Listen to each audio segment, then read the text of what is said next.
Hi,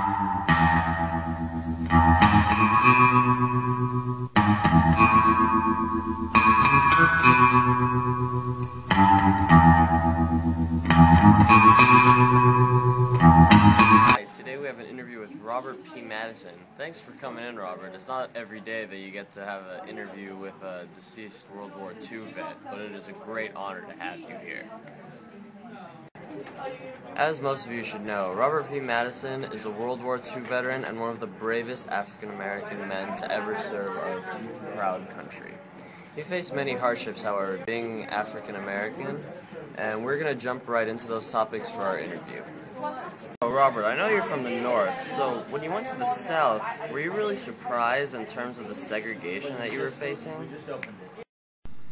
But we found out for the first time, some of us did, that the rules of conduct and social behavior were the rules of the South.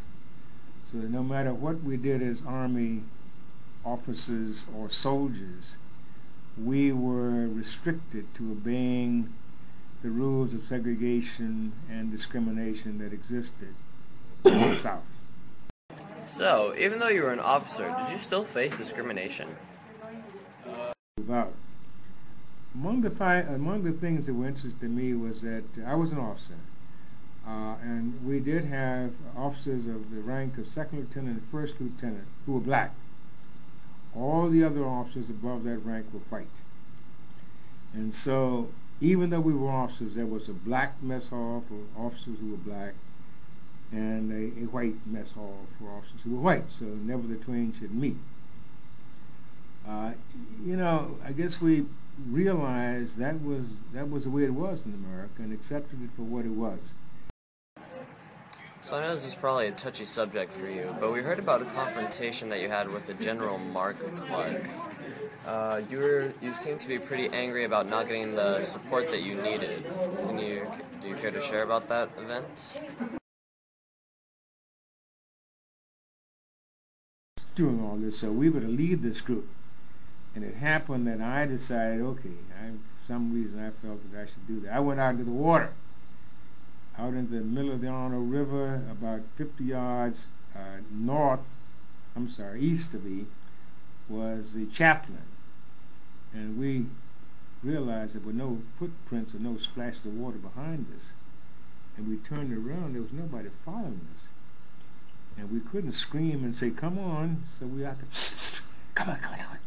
And finally, there were enough people encouraged to follow us that we went across the river and walked up and down that would be the north bank of the Arno River, and found no resistance, no army, no Germans, no nothing.